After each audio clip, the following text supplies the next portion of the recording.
So are we ready to start? Now or we can keep them down. Say that again? I can get the lights up now. Yeah, let's get We're the gonna lights. do just these ones though. Let's get the lights on. And then, so you figured out how to use this. Hey, how you doing? Good. Anything exciting to report? I don't think so. You know, no news is good news, I guess. At 6:30, let me know. Okay, thanks. Yeah. Yeah, give me 1 minute.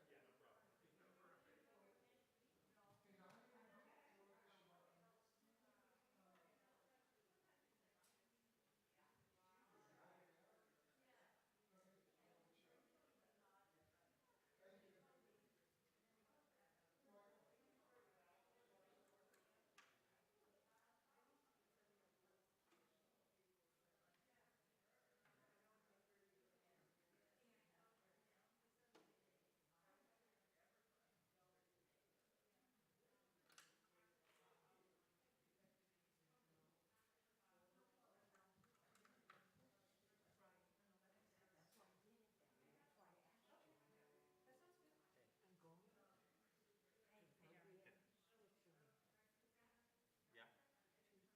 Have a great show. Wow, give him my best regards. He's at a festival. Great. I wanted to tell you. Okay. Could I do a quick line check? You're muted. I just wanna. Check, 1, 2. Good. Guitar's good. That's perfect. And then your vocal. Check 1, 2. Mute switch. I think it's still on. Oh, right, that was guitar. Thanks. Okay, Yeah, check. we're good. Thank you so much, Art. I'll just start.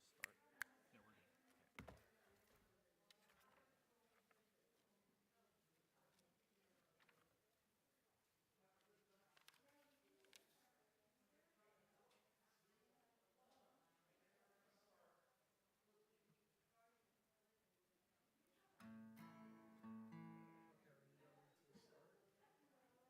Yeah, considering we're live right now. Yeah, okay.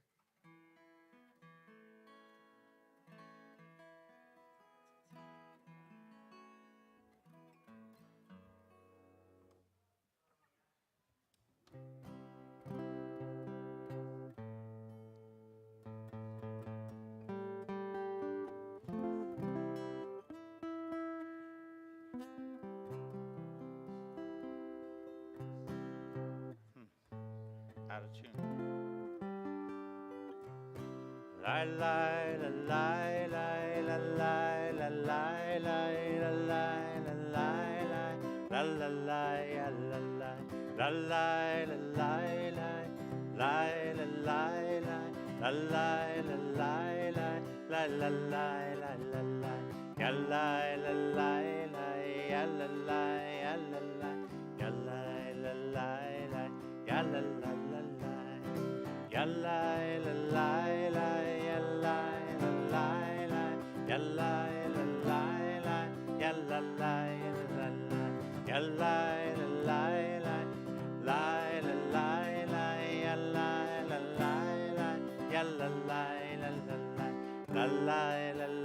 la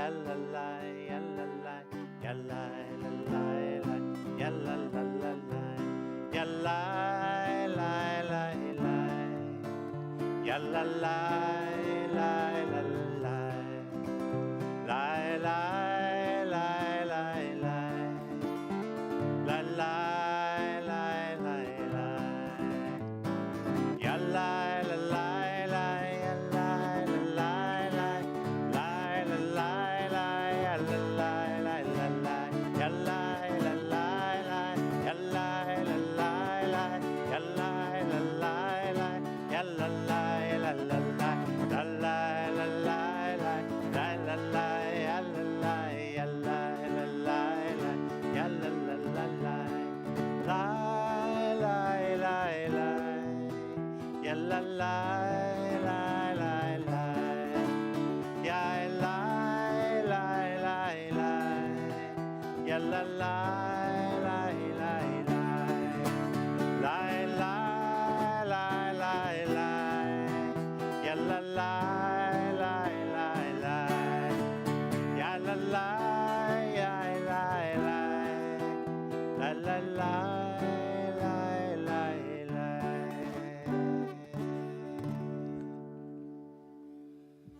Shabbat Shalom, good Shabbos to all of you. It's nice to see you tonight.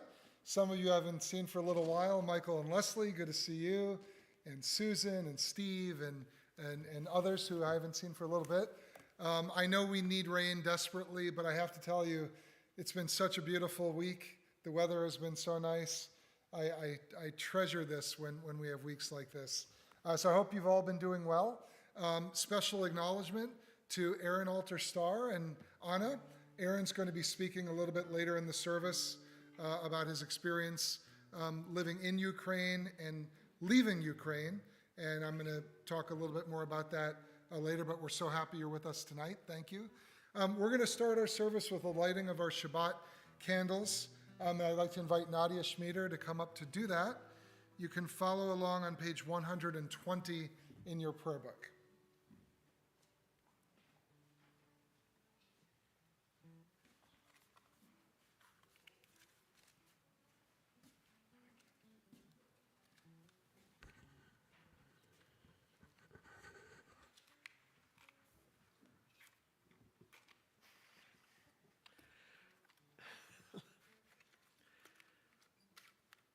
So the next one holds up better. There you go.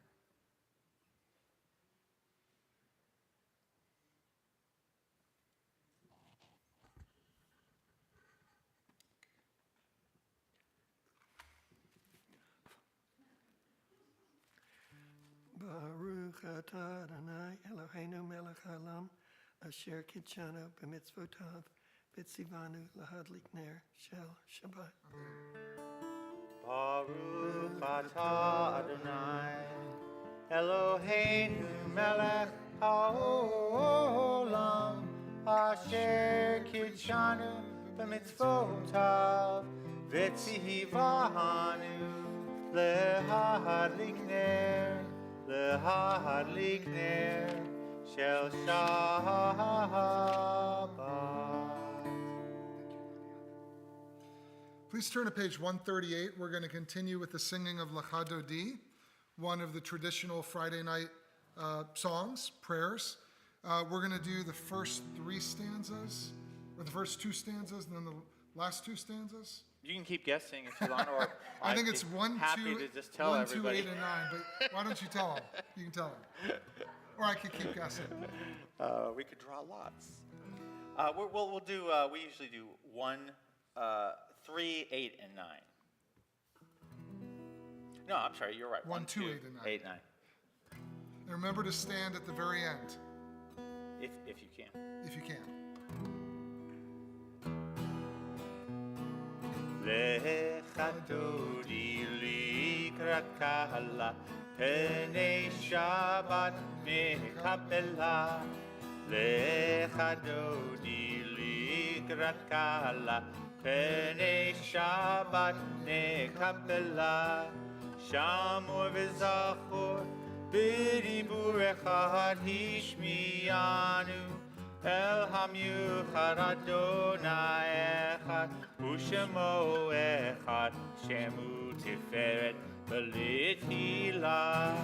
Lecha Dodi likrat kala, Penei Shabbat nekabela. Lecha Dodi likrat kala, Penei Shabbat nekabela. Likrat Shabbat L'chuvenecha ki mekor habracha merosh mikerem nesucha sof ma'aseh v'machshavat techila. Lecha Dodi likrat kala, Penei Shabbat nekabela. Lecha Dodi likrat kala, Penei Shabbat nekabela. Yamin usmol tifroti v'et Adonai, ta'ariti ayad ishben parchi v'nismacha v'nagila. Lecha Dodi likrat kala, Penei Shabbat nekabela. Lecha Dodi likrat kala, Shabbat Please Kabbalat rise. Boi v'shalom ateret balahagam b'simcha uvetzolato emune sam segula boi chala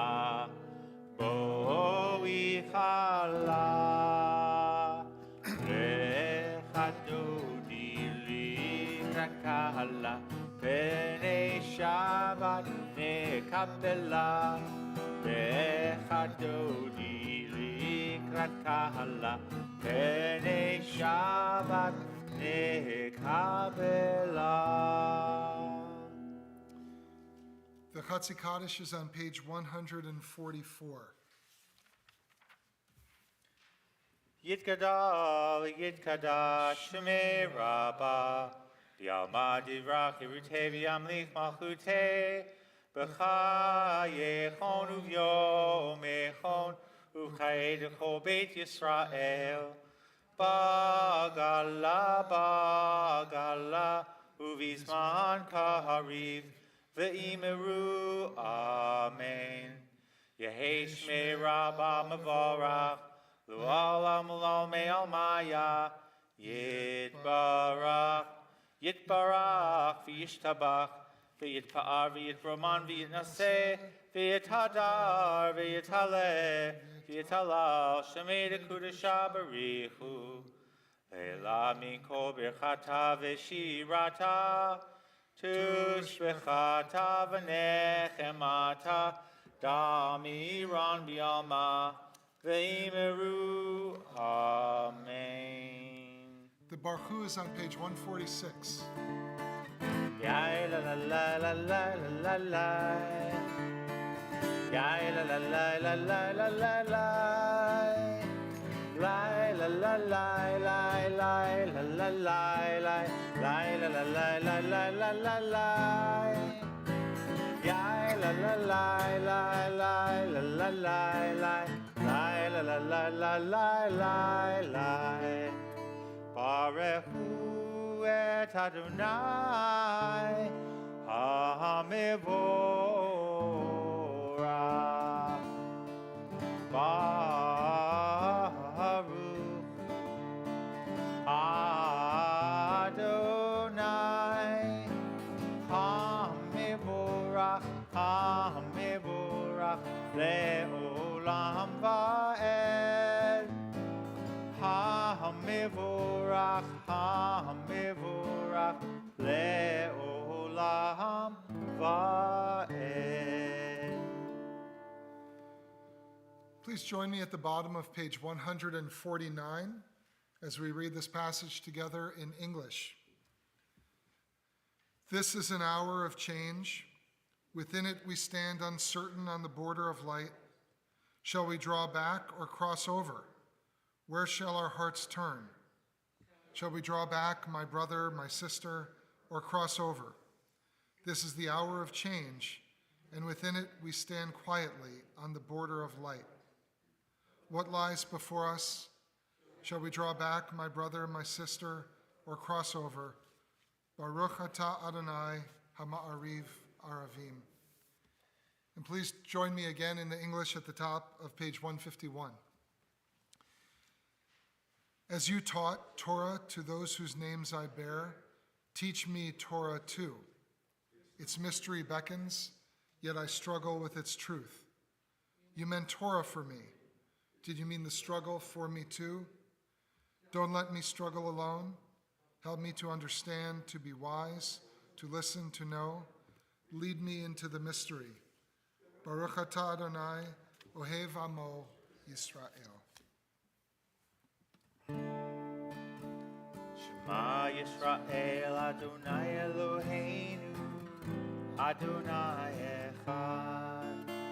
Shema Yisrael Adonai Eloheinu Adonai Echad.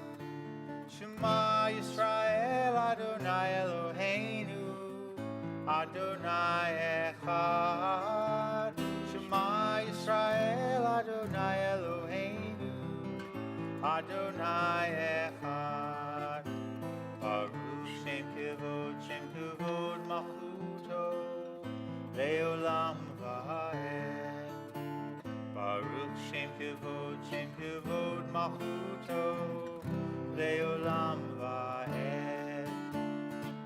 Shema Yisrael Adonai Eloheinu, Adonai Echad. Shema Yisrael Adonai Eloheinu, Adonai Echad. Please be seated.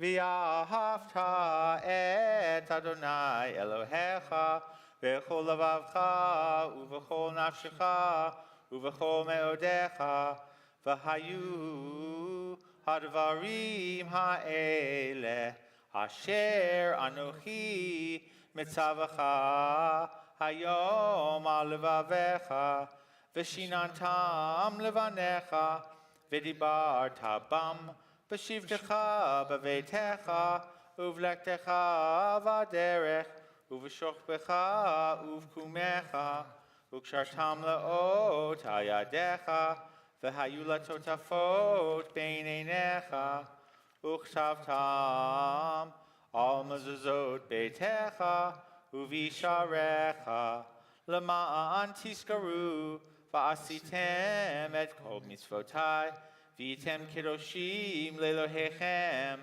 Ani Adonai Elohechem, Asher Hotzeti Etchem Me'eretz Mitzrayim, Liot Lachem Lelohim, Ani Adonai Elohechem.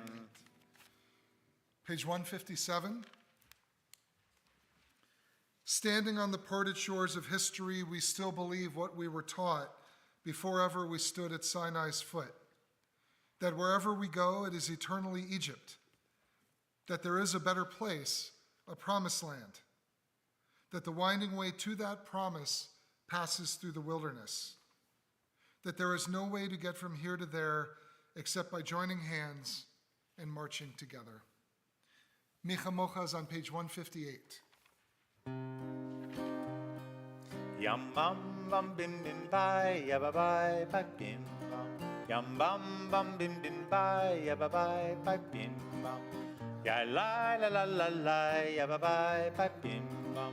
Ya la la la la la ya ba bye bye bim bam. Mihi chamocha ba'elim Adonai. Mihi kamocha nedar b'kodesh. No ratahilot o sefele, no ratahilot o sefele. Malachutecha ra'uvanecha, mokei hayam lifnei Moshe uMiriam. Ze'eli anu ve'amru, Adonai imloch leolam va'ed. Yam bam bam bim bim bye ya ba bye bye bim bam. Yam bam bam bim bim bye ya ba bye bye bim bam. Ya la la la la la ya ba bye bye bim bam. Ya la la la la la ya ba bye bye bim bam. Please join me at the top of page 161 as we read the English together. Let there be love and understanding among us. Let peace and friendship be our shelter from life's storms.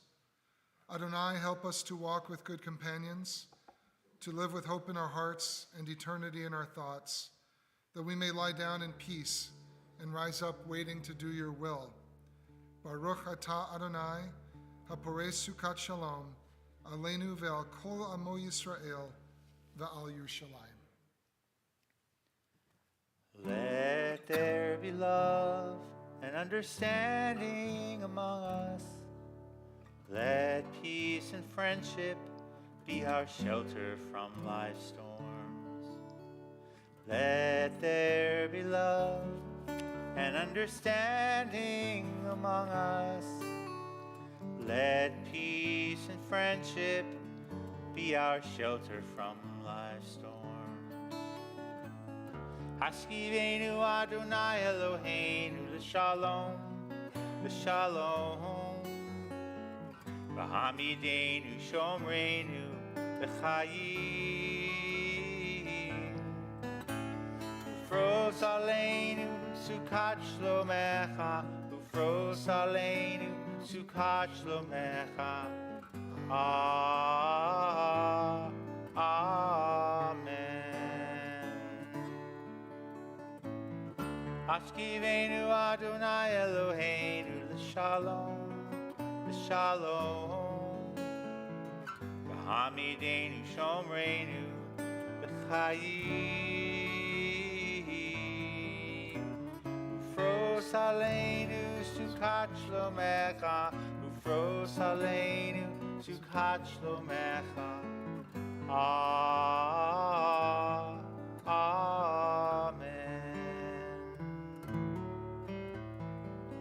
Shelter us beneath your wings, O Adonai. Guard us from all harmful things, O Adonai. Keep us safe throughout the night, till we wake with morning's light. Teach us, God, wrong from right. Amen. Amen. Amen. Amen. Amen. Amen. Amen. Amen.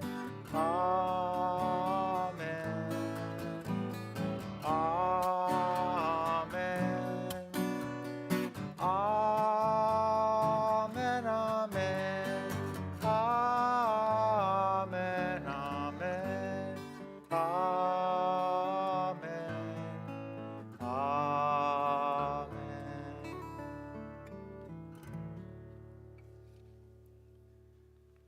The Amidah is on page 164. Please rise.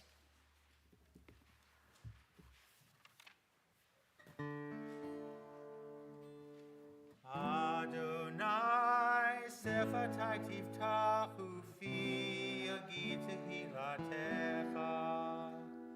Adonai, open up my lips, that my mouth may declare your praise. Baruch atah Adonai, Eloheinu ve'Elohei avotenu ve'imotenu, Elohei Avraham, Elohei Yitzchak, ve'Elohei Yaakov, Elohei Sarai, Elohei Rivka, Elohei Rachel, ve'Elohei Leah, Ha'el Hagadol, Hagibor v'Hanora, El Elyon, Gomel Chasadim Tovim, V'Konei Hakol, V'Zocher Chastei Avot v'Imahot, U'Mevi Geula Livnei V'Nehem, L'Ma'an Shemo Be'ahava, Melech Ozer U'Moshia U'Magen, Baruch Atah Adonai, Magen Avraham, Ezrat Sarah, Atah Gibor Le'olam Adonai, Mechaye HaKol Atah Rav Lehoshia, Mechalkel Chayim B'Chesed,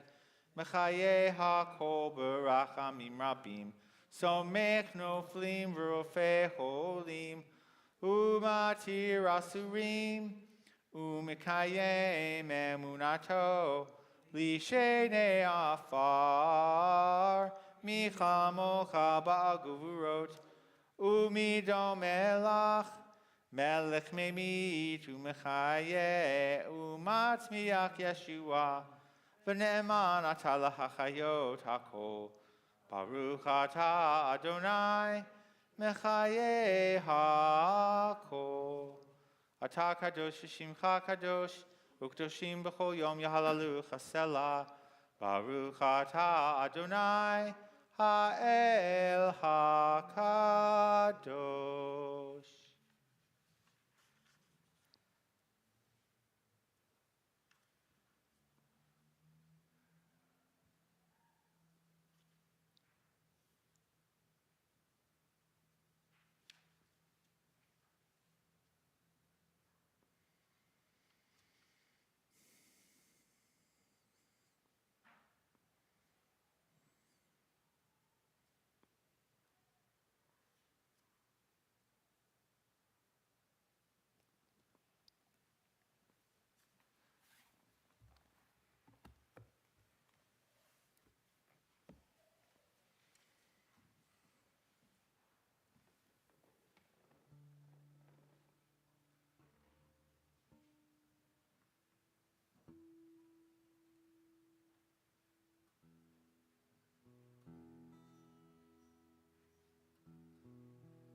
middle of page 179.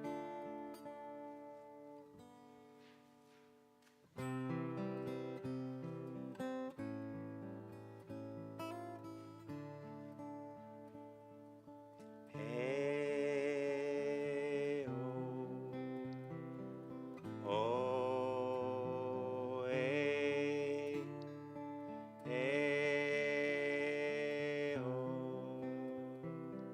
oh, hey,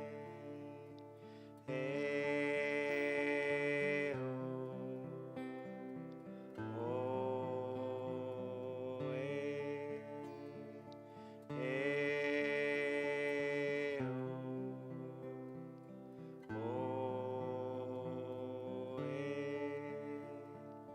Lo yisago yehu goy cherev, lo yilmadu od milchama.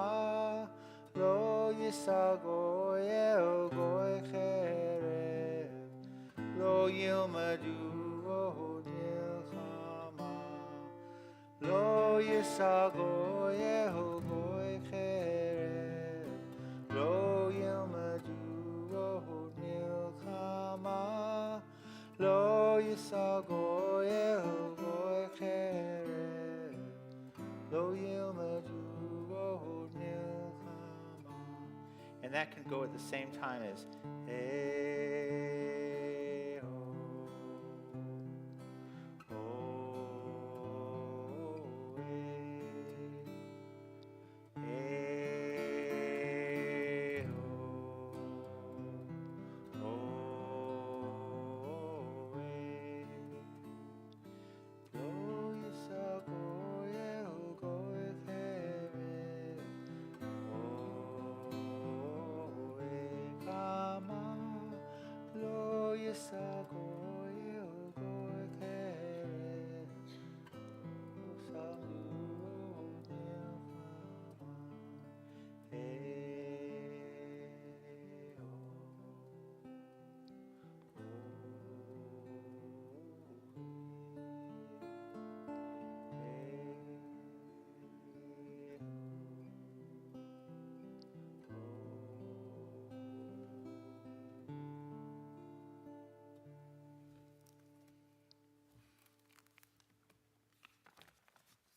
We take time now in our service as we think of those in need of healing on this Shabbat, healing of body, healing of spirit, and healing of heart.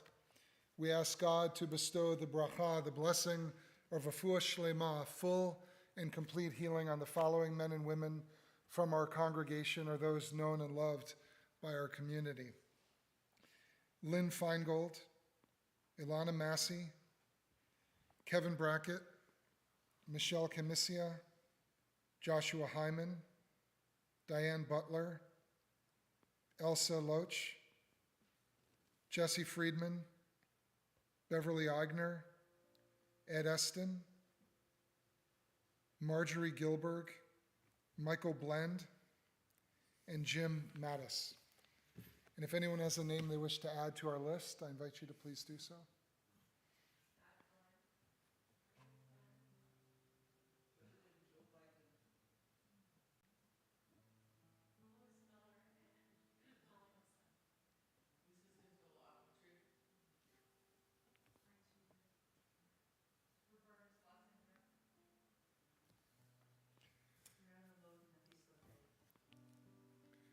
The Misha Barak prayer is on page 511.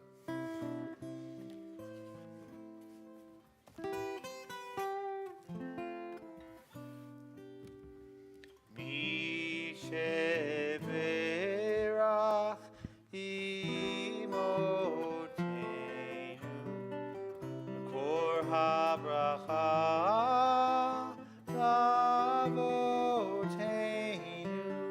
May the source of strength, who bless the ones before us, help us find the courage to make our lives a blessing, and let us say, Amen.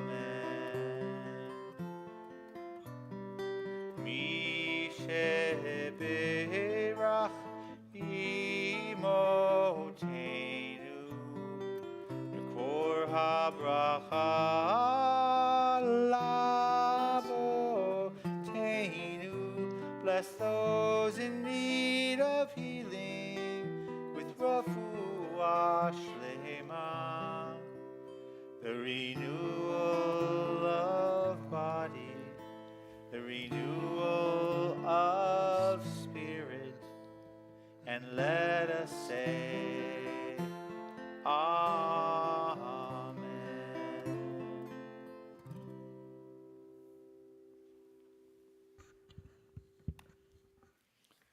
Shabbat Shalom, good Shabbos again to all of you. Happy that you're here with us. We all know that Ukraine is in the news pretty much every day now, and mostly the news is bad. Sometimes the news is horrific. Once in a while, there are glimmers of hope.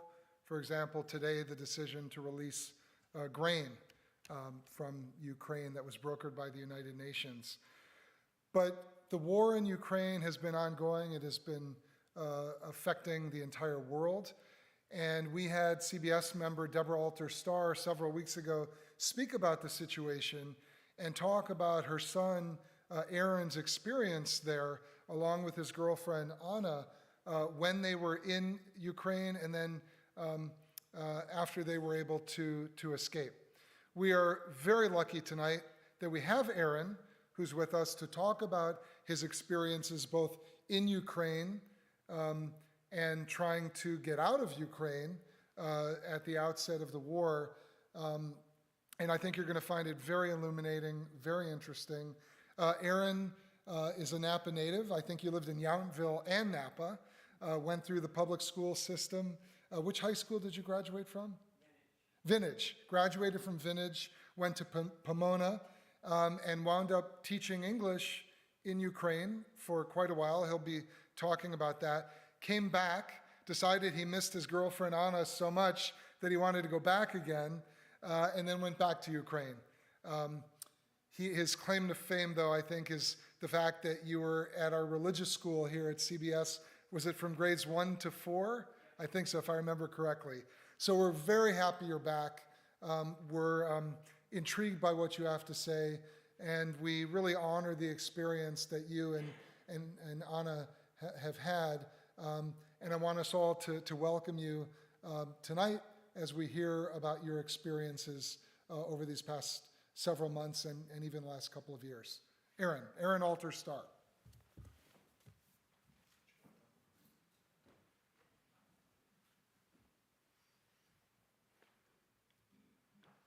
Hey, 1 second.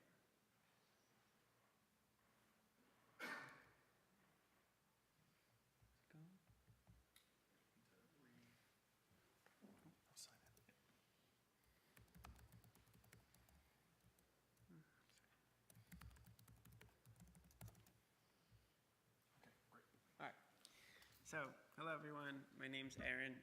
As the rabbi said, I grew up in Yountville and attended school in Napa my whole childhood.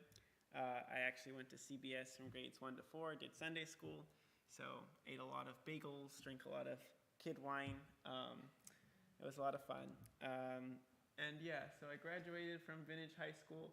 I went to Pomona College. I didn't stay too long there, so I came back home and worked for Napa Learns and Napa Valley Media. And then in 2017, I decided to go to Spain to teach English because I thought it would be fun, and it was a lot of fun. And honestly, I tried to stay in Spain and try to figure out something where I would get a student visa but still teach 20 hours a week. Unfortunately, that fell through. In Spain, it's very hard to get a visa, as we just found out again recently. But in any case, I wanted to keep teaching English, and I needed to go someplace outside the European Union. And I wasn't prepared to go to East Asia or something. I'd been to Ecuador before, and it's really hard when you go somewhere that foreign, you know?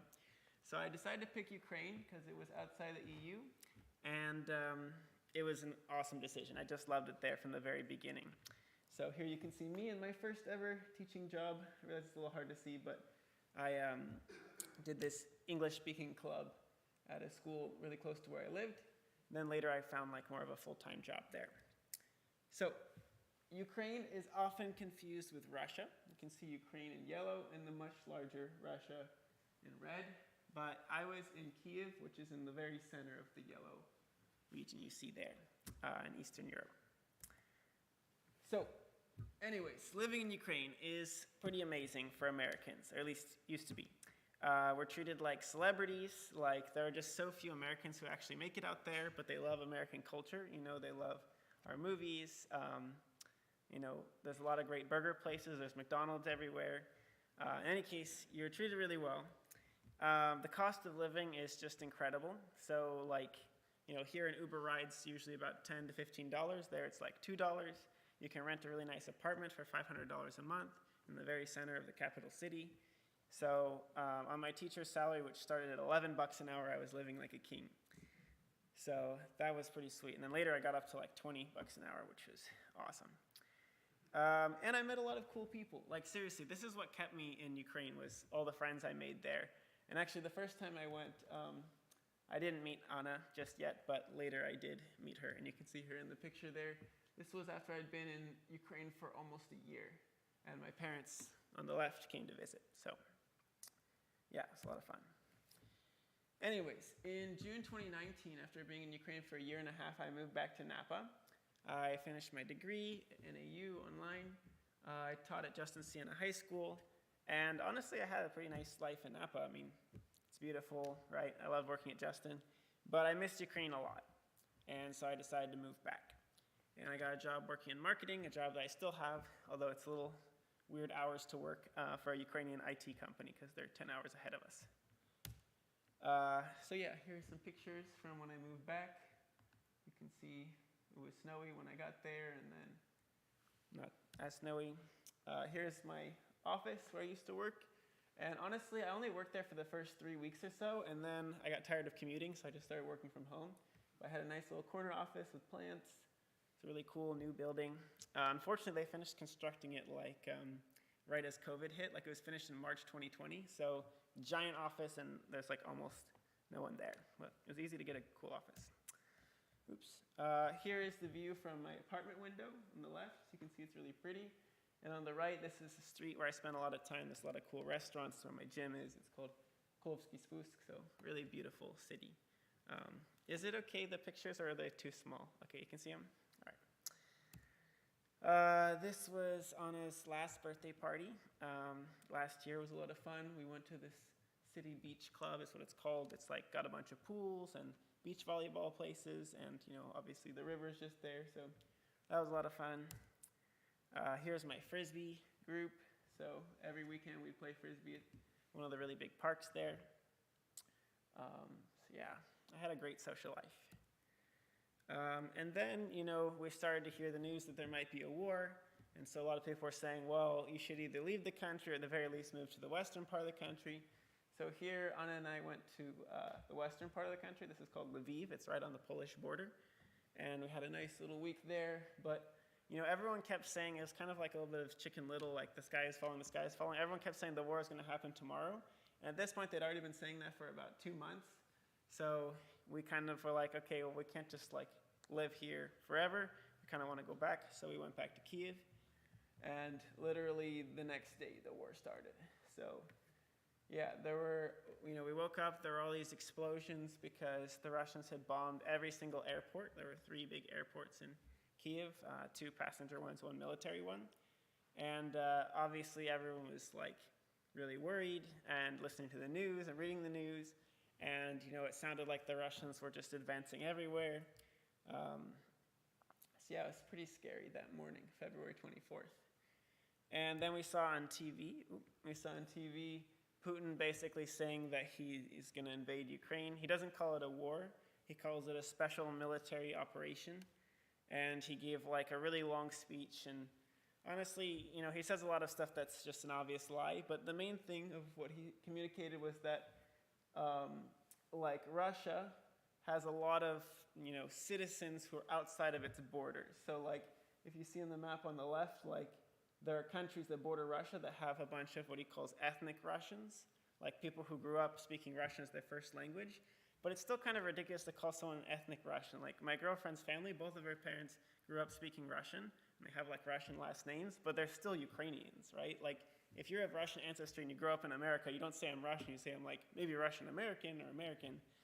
But in any case, Putin was saying that like the Russian minorities in Ukraine and all these countries, but especially Ukraine, were being mistreated, especially as you can see on the map on the right, in the eastern part of Ukraine where like almost everyone grows up speaking Russian. So he's like, need to save those people.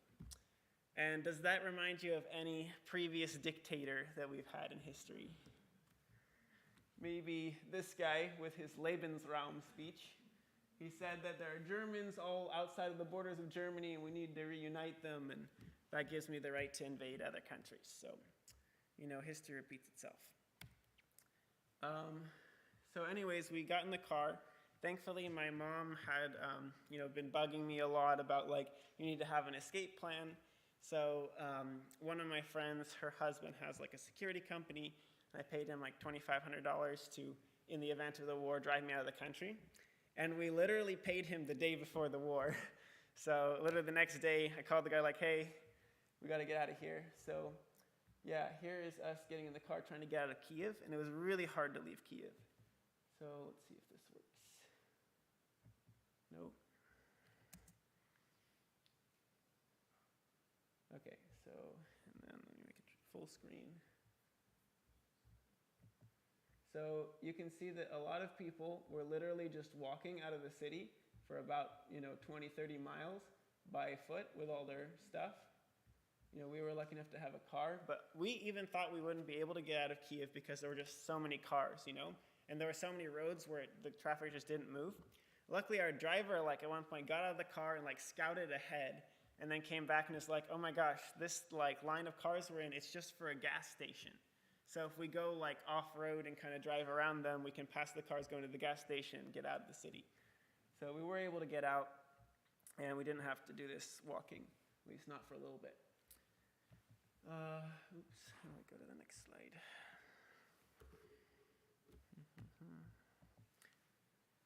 Anyways, we got as close to the border as we could. It was still really slow going, so it took us about 25 to 27 hours to get to the border. Honestly, about 20 to get to within, the last 15 miles of the border.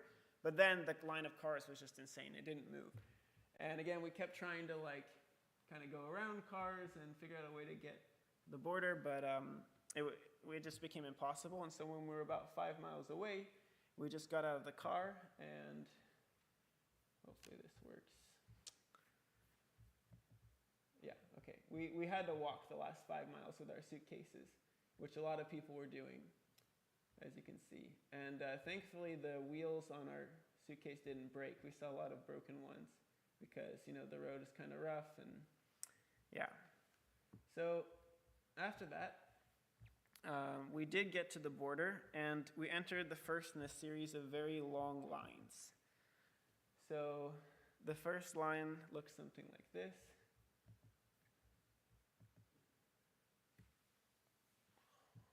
And so you can see just endless. There was about 10,000 people trying to cross at our crossing. And they had 4 border guards. So you can do the math, right? If there's 4 border guards, each of them can do maybe 2 people a minute, right? So 8 a minute. What is that? 48 an hour. Tens of thousands of people. It's going to take many, many hours to get to your spot in line. So, and normally in a refugee situation, what they do is just let people through. So if we go to the next slide, oops, the next one. Why is it not going to the next one? Okay. So normally they would just let people through, right? Because it's a war zone situation, all that stuff. But Ukraine had just passed a law that said that the military-aged men, like men from 18 to 60, are not allowed to leave because they could get drafted, right? They're potentially be drafted. So there were soldiers, you can't really see them, but there's like a green fence in the back there. And there were soldiers who were constantly threatening guys who were trying to leave and like pushing them back, punching them, that sort of thing. So only the women and children were allowed to leave. And then, foreign students, like there are a lot of African students and Indian students in Ukraine because it's affordable to study there. And then, I'm an American, so I'm not eligible to be drafted, thankfully. But my girlfriend did still have to explain to the border guard and plead with him when we finally got there that, like, I'm not Ukrainian, even though I look like I could be. And she, like, said, he has all my documents and you let him through. So, but as you can see here, eventually the line stops becoming a line, right? And it's just a giant mass of people. And here you have to kind of fight for every step. So literally you're just staring at the ground. And the second you see some free patch of ground, you put your foot there, right? And you just keep doing that. I'd say on about like 6 or 7 hours, we were in this giant mosh pit. So, and it started to get dark. Luckily, we got through here before it got dark. It would have been awful to be here in the dark. But then we entered another line. So this is like the third line.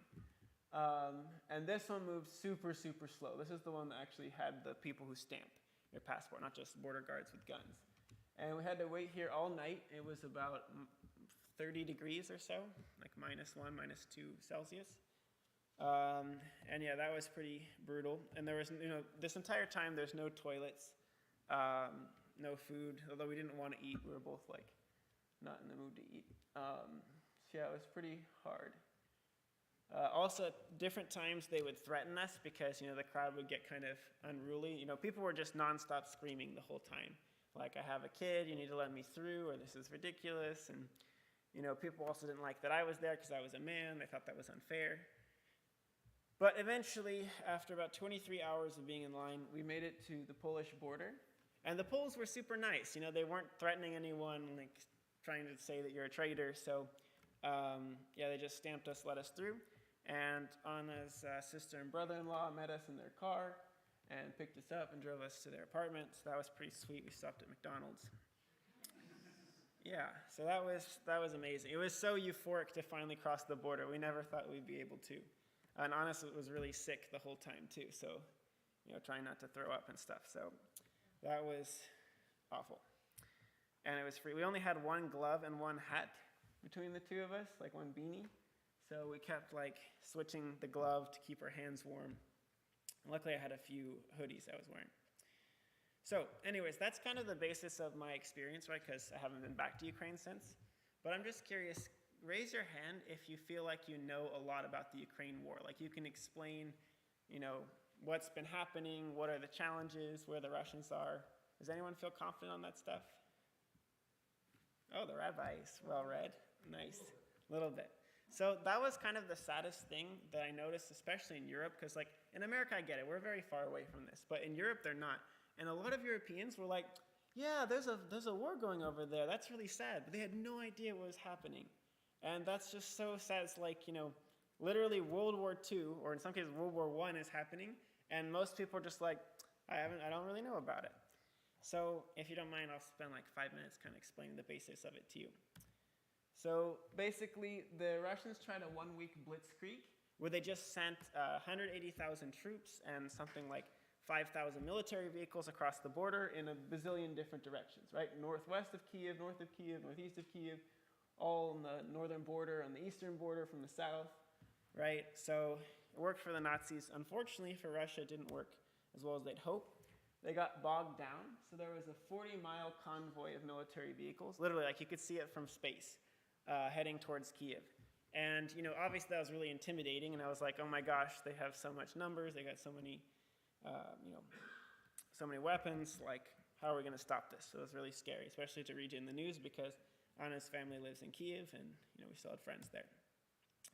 And this is what the convoy looked like, so just, trucks and tanks and soldiers. And they made some pretty good progress in that first week. And they got all the way to the outskirts of Kiev. So you can see in the top left, Kiev is that city in the bottom middle. And there was obviously a lot of fighting the whole time, but the Russians just had incredible numbers. Because Ukraine had to defend their entire country, so they didn't know where to put soldiers in the best spots. And there was a huge battle in Irpin. So this is like a suburb of Kiev. If you remember my slide where I showed my Frisbee group, my friend Nikita is from Irpin. And the Russians just started, bombing. People had to hide wherever they could, tried to get away, but the bridges were destroyed, so it was really, really tricky. They also just started bombing. This wasn't near Kiev, but like just indiscriminately bombing, although this one was a surgical airstrike, so on a maternity hospital. And yeah, they just, they don't really care about, conquering valuable land. They just want land. So in order to do that, you just bomb everything. You can see like the roofs of the houses. the apartment buildings, and then they hope that, you know, the soldiers defending there just run away, which eventually they have to do because there's nothing left to defend. And here you can see where they got really, really close to Kiev. So this is called Brovary. It's literally right across the river, and they just sent an insane amount of vehicles. You can see like a whole tank company there. But luckily, again, for Ukraine, these are not the best military tactics to have your whole, you know, army grouped up like this. And it's a really cool video you can watch where you see most of these tanks get destroyed. But still, really, really scary, and tanks just firing indiscriminately at houses, really scary as well. And they were using some banned weapons called thermobaric weapons, which created a massive fireball, suck all the oxygen out of the air. Anyways, after about a week of this, week and a half, the Russians had almost completely surrounded Kiev. And it was really, really scary. And again, everyone had been saying for the longest time, like, Ukraine has no chance, Russia's huge, Ukraine's small, Russia's way richer, they have all these stuff, they have nuclear weapons. And so I honestly thought that, like, okay, it was great living in Kiev, but I don't know if we'll be able to. But do you know what happened next? Anyone? Yeah, they pushed them back. The Ukrainians fought a huge counterattack. They used about 300,000 people to push the Russians back in the north, and a little bit in the south, and they totally kicked them all the way back to the Belarusian border. So destroyed over 1,000 military vehicles. You know, a lot of the times the Russians just abandoned their vehicles. So you've probably seen the videos of Ukrainian tractors with Russian tanks. So that was pretty cool, a lot of free tanks. And, you know, the Ukrainian troops finally reached the Belarusian border, which was a great feeling, and, like, remanned the border checkpoints that they had before the war. But unfortunately, the places they liberated were not the same as the ones that were captured. A lot of stuff was in ruins, and, you know, a lot of mass looting. So I don't know if you can see. Can you guys tell what's in that truck? No. Okay. So this is a Russian, you know, transport truck that had, like, troops and supplies. And when the Russians were fleeing, they loaded it up with washing machines. No, seriously. And, like, you know, my girlfriend's mom, she works at a bank, and one of her colleagues is from Irpin. When they came back to their apartment after the war, all the windows were intentionally destroyed. Their washing machine was stolen. Their toilet was stolen. And I guess the fridge was too big to steal, so someone just came with an axe and axed it just to destroy it. And they did that in every apartment in her block. And then in the last fridge, they left the axe just to, like, show off, I guess. So some of this is just because, you know, they're criminals. Like, Russia literally recruits from prisons. But a little bit of this is because Russia recruits from the poorest regions, you know, places that literally don't have washing machines because they don't often have electricity. So for them, it's like, wow, cool, free stuff. Unfortunately, there were a lot of public executions because when the Russians were in charge, they suspected every military-aged man of being a potential, you know, insurgent. And so they had these public executions, which were caught on CCTV. Obviously, I won't show it to you, but then they had these mass graves where they put the bodies. Over 1,300 were discovered in Bucha and Irpin. And obviously, there's a lot of violence against women, the ones who couldn't get away.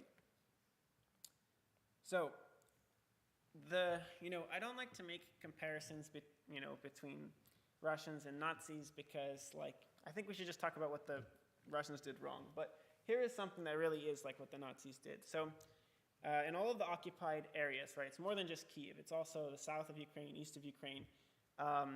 The Russian soldiers set up these checkpoints, and next to the checkpoint, you can kind of see some tents. This is what's called a filtration camp.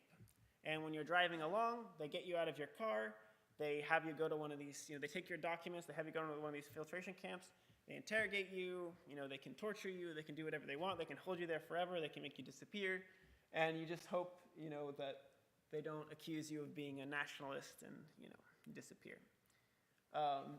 They force all the guys to strip, and if you have any tattoo at all, they say this is evidence that you're, like, in the army and you're, they call the Ukrainians Nazis. You know, like, when the U.S. went to war. It was like the war on terror, and if you fought us, you were like a terrorist. So like, our army's fighting terrorists. The Russians think that they're going to Ukraine to kill Nazis, which is ridiculous. Zelensky, the president of Ukraine, is Jewish, and there are Nazis in Ukraine, but no more than the Proud Boys in the U.S. So yeah, they do a lot of public humiliation.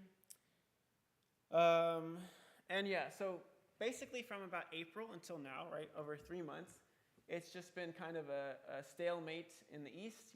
There's like some ground that changes hands, but it's mostly like a World War I trench war. So if you remember from World War I, right, people in France and Belgium and stuff fighting in trenches and very little ground changing. So that's literally what's happening in Ukraine. And everyone can pitch in to dig trenches. So new recruits to the army, they expect to go to war, but really they mostly dig trenches. But here's the darkest part of what's happening in Ukraine, which is that Russia has an insane amount of ballistic missiles, which were made during the Cold War in the event of a conflict with the US, right? Fire all the missiles. And they're using these missiles to just bomb everywhere in Ukraine. So basically, if it was any other country, we would call this terrorism, but since it's, we can't afford to anger Russia, it's just like a war crime. But in Ukraine, they call it terrorism. And yeah, I'm not going to show what happens when one of these missiles hits, because that's too dark, I think. But I will show you the fear of being even in the vicinity of when a ballistic missile hits. So here's a park that's near the mall that was hit by one of these missiles. And you can see the debris flew for about a half-mile radius. And here are some people just enjoying their walk. And then the missile hits and they have to run for cover. So this is happening in every city in Ukraine, literally every single one. So, hold on a second. Let's not go into the next slide. And that's if you're in a park. Sometimes you're in this is a pharmacy.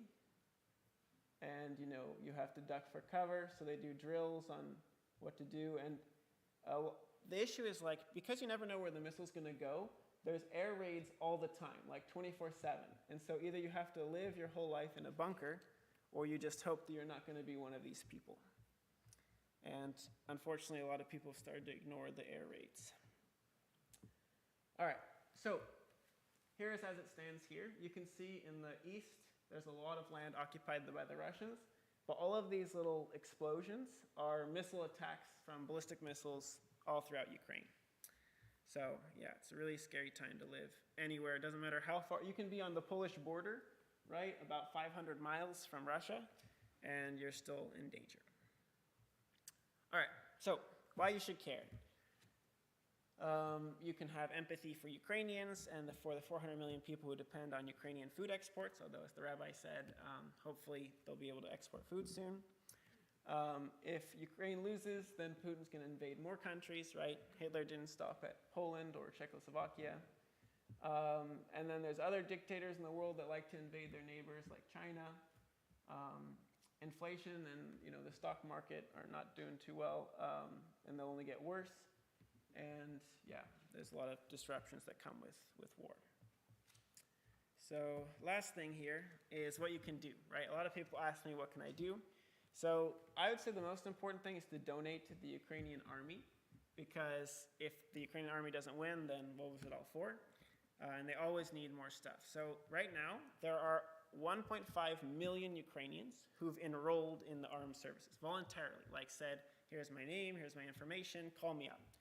But they only have enough supplies for about 250,000 soldiers. So literally 1/5 of what they need. And nonstop, Zelensky, the president of Ukraine, is on the phone with world leaders saying, hey, I need weapons, I need weapons, I need weapons, because Ukraine can't make their own. Literally every arms facility has been bombed by, at least 3 ballistic missiles. So yeah, definitely if you donate money to them, they're going to use it to buy weapons to protect Ukraine. But if you're not into, arms-related donations, we also have Nova Ukraine. They're a great organization that supports a bunch of humanitarian initiatives. So everything from, providing water filters in affected regions that don't have clean water anymore, to rescuing dogs and stuff that were left behind. A lot of times when people were fleeing really quickly, they left their pets behind. So anyways, and the most important thing that you can do, even if you don't donate, is just to spread the word, right? The only thing necessary for evil to flourish is for good people to do nothing.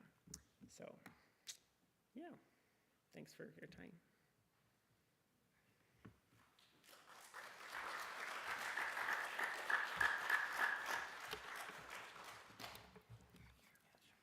Thank you so much, Aaron, for your insights and for your courage and for your resilience. You and Anna, we're happy that you're here and safe, and we really, really appreciate you sharing these stories with us and particularly giving us some idea of what we can possibly do.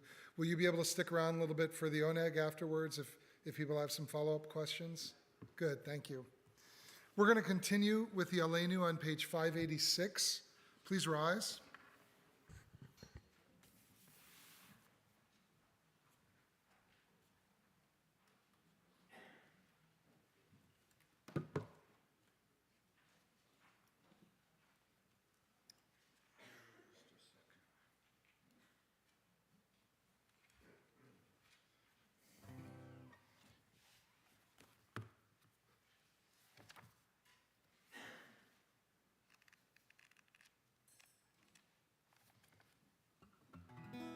Aleinu l'shabeach la'adon ha'kol, la'ateit gedula li'yotzeh b'reshit, shelo asanu kegoyei haratzot, v'lo samanu k'mishpachot ha'adama, shelo sam chelkenu kahem, v'gohor aleinu kechol hamonam, v'anachnu korim, u'mishtachavim u'modim, לפני מלך מלכי המלכים הקדוש ברוך הוא ונאמר והיה אדוני למלך על כל הארץ ביום ההוא יהיה אדוני אחד ושמו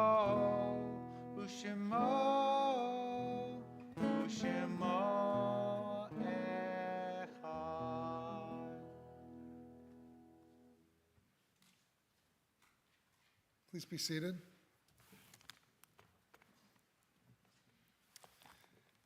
I would like to call up past president and board member Mark Samrick to share some announcements with us. From what I've heard over the years, that is the best position to have in a synagogue as past president. Right, Ellen? I think we have a few past presidents here. Thank you, Mark. Shabbat Shalom to everybody. Shabbat Shalom. Yeah, and it is the best job to work in the synagogues to be a past president. That is for sure. Thank you so much. We have watched for months now what is going on there, and I know history will show that the Ukrainian people are just amazing what they have gone through and their resistance, and we just wish Anna was here right now, but just wish them all the best. Thank you so much. July 30th, Rabbi Goldstein will lead Torah study in person at CBS and on Zoom at 10:30. August 5th, join Rabbi Goldstein and Gordon, and special guest Napa Police Department Chief Jennifer Gonzalez should be here to speak to us on Shabbat. That will be a very interesting visit. Just around the corner, we have L'chaim Jewish Food, Wine, and Beer Festival at the CIA Copia on August 7th. There will be entertainment of all kinds, including features of CBS community members, amount to general vendors, and entertainment. You can find details and tickets on Eventbrite. I can tell you that Ellen has put so much work and effort into this program. It's going to be an amazing event, and I encourage you to come, and I encourage you to tell all of your friends to consider joining us as well. Saturday, August 13th at 10:30, we are honored to celebrate Jonah Slater Lewis's bar mitzvah online and in person. August 19th, we will have Elenia Wilmert speaking on her experience this summer with Hands for Peace and an oneg sponsored by the Cohen-Wilmert family. August 21st will be the first day of religious school. If you have not already registered for school or have questions, please contact Leah. On August 26th, the Paskans and Fram Friends will be honoring CBS past president Phil Fram, who will be visiting for his birthday with a special oneg, so please join us for that. With that, I'd like to give warm wishes to this week's birthdays and anniversaries. Happy birthday this week to Amira Wasserman, David Posner, Jesse Barish, Dana Shapiro, Don Krieger, Susan Warfield, Suzanne Bronk, Robin Stern, Eli Ewig, B. Luros, and Ethan Pearson. And a very happy anniversary to Stephen Veet and Joan Harris, their 40th anniversary, and Sherry and Ed co-host, their 47th anniversary. Please have a wonderful week, and good Shabbos to all of you.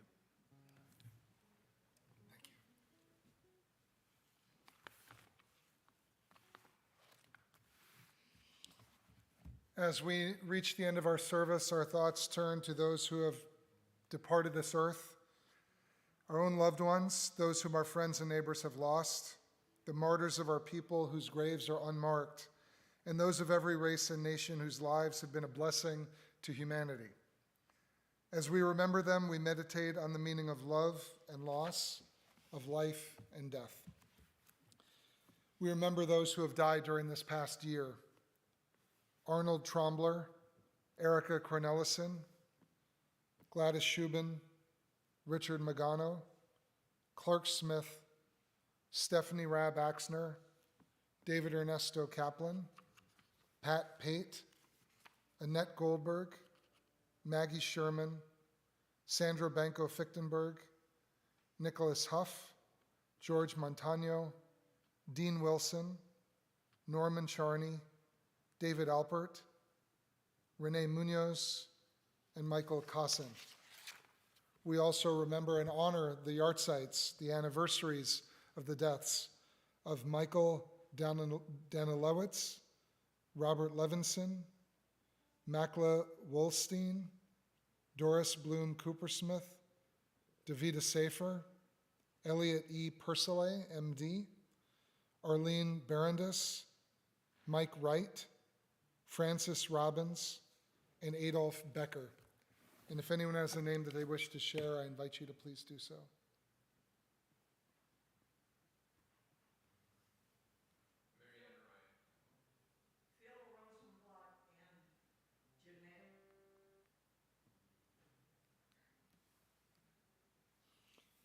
The Mourner's Kaddish is on page 598. Please rise.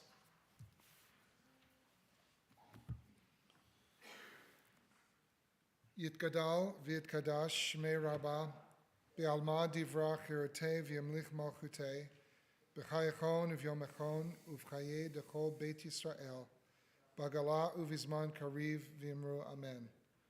Yehe shmei Rabbah mivarach le'alam u'lamei maya, yitbarach v'yishtabak v'yitpa'ar v'yitramam v'yitnaseh, v'yitadar v'yitalev v'yitalal shmei dekudsha barichu, Le'ela min kol birchata v'shirata, tushbechata v'nechemata, damiran be'alma v'imru amen.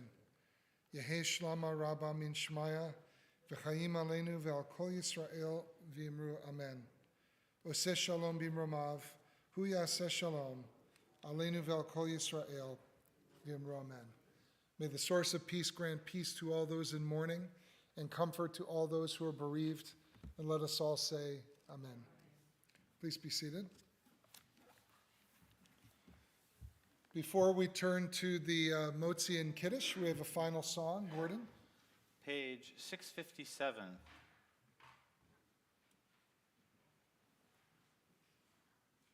If I could sing it in Russian, I would, but I don't know that language. But, Ukrainian.